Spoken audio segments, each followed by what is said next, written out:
Amazon জঙ্গলের ইতিহাস এবং বিস্ময়কর কিছু ঘটনা নিয়ে আলোচনা করব। আশা করি আপনাদের অজানা কিছু তথ্য জানতে পারবেন। চলুন আর কথা না বাড়িয়ে এখন শুরু করা যাক। আমাজন জঙ্গলের ইতিহাস একটি বিস্ময়কর এবং জটিল প্রকৃতি ও সাংস্কৃতিক আখ্যান। এটি কেবল পৃথিবীর সবচেয়ে বড় রেইন ফরেস্ট নয়, বরং মানব সভ্যতা, জীব বৈচিত্র্য এবং জলবায়ুর উপর এর প্রভাব বিশাল। নিচে আমাজন জঙ্গলের ইতিহাস সংক্ষিপ্ত বিবরণ দেওয়া হলো। প্রাকৃতিক ইতিহাস।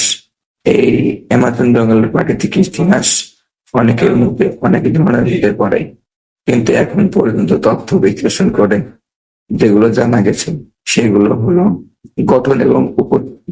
প্রায় 55 থেকে 60 বিলিয়ন বছর আগে আমাজন জঙ্গল গঠিত হয়। ক্রেটাসিয়াস যুগে দক্ষিণ আমেরিকার ভূতাত্ত্বিক পরিবর্তনের ফলে আন্দেস পর্বতমালা উঁচু হতে শুরু করলেন। অ্যামাজন নদীর অববাহিকা তৈরি হয় এবং এটি ধীরে ধীরে একটি ঘন আর্দ্র রেইন ফরেস্টে পরিণত হয়। জীব বৈচিত্র্য।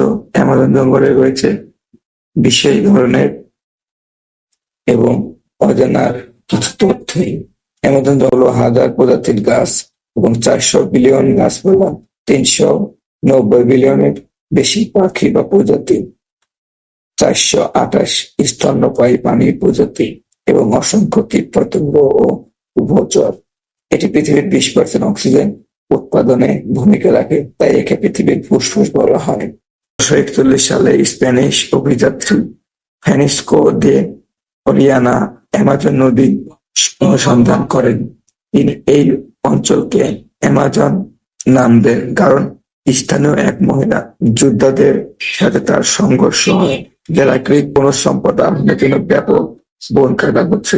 প্রতি বছর হাজার হাজার হেক্টর বন ধ্বংস হচ্ছে। জলবায়ু পরিবর্তন।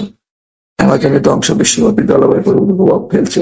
বন উজাড়ের বিভিন্ন নিরসন বাড়ছে এবং বিশ্বের উষ্ণায়নের হারও বাড়ছে। সংরক্ষণের প্রচেষ্টার জন্য বিশ্বের বিভিন্ন সংস্থা এই বিষয়ে তাদের পদক্ষেপ গ্রহণ করেছে। ঠিক তেমনই জাতিসংঘ, WWF এবং স্থানীয় সংগঠন ও সরকার এই বন রক্ষা করতে নানা উদ্যোগ নিচ্ছে, তবে চ্যালেঞ্জ এখনো অনেক। অ্যামাজন জঙ্গল শুধুমাত্র একটি বন নয়, এটি পৃথিবীর সবচেয়ে প্রাচীন এবং মূল্যবান প্রাকৃতিক ঐতিহ্য। এর ইতিহাস জানলে বোঝা যায় মানুষ ও প্রকৃতির মধ্যে একটি জটিল প্রাচীন সম্পর্ক বিদ্যমান, যা গবেষণার জন্য রক্ষা করা জরুরি। চাইলে আমি নির্দিষ্ট কোনো অংশ, যেমন আদিবাসী জনগোষ্ঠী, প্রাণী জগৎ বা বন উজাড় নিয়ে বিস্তারিত ব্যাখ্যা দিতে পারি। আগ্রহ আছে, কিন্তু এখানে বিশেষ করে আমি উল্লেখ করতে পারি যে এই অ্যামাজন জঙ্গল সম্পর্কে বিজ্ঞান বা গবেষক যারা এই অ্যামাজন জঙ্গল নিয়ে গবেষণা করছেন তারা এখন পর্যন্ত সম্পূর্ণরূপে গবেষণা সম্পন্ন করতে পারেনি, কারণ অ্যামাজন জঙ্গলের বিশালতা এতটাই বেশি যে এখানে বা অ্যামাজনের ভিতরে প্রবেশ করে গবেষণা করাটা খুবই কঠিন। তাই এখানে যে বিষয়গুলো উল্লেখ করা হয়েছে বা যে বিষয়গুলো আমরা বিভিন্ন মাধ্যম থেকে সংগ্রহ করেছি সেগুলো আপনাদেরকে উপস্থাপন করলাম। এতে যদি কোনো ধরনের ভুল ত্রুটি হয়ে থাকে তাহলে অবশ্যই আপনারা ক্ষমার দৃষ্টিতে দেখবেন।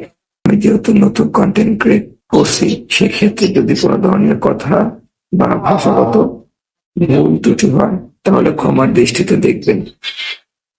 পরিশেষে আমি আবারও আপনাদের শুভকামনা ও ভালোবাসা জানিয়ে শেষ করছি আজকের মতো এই পর্বটি। আসসালামু আলাইকুম ওয়া রাহমাতুল্লাহি ওয়া বারাকাতুহু।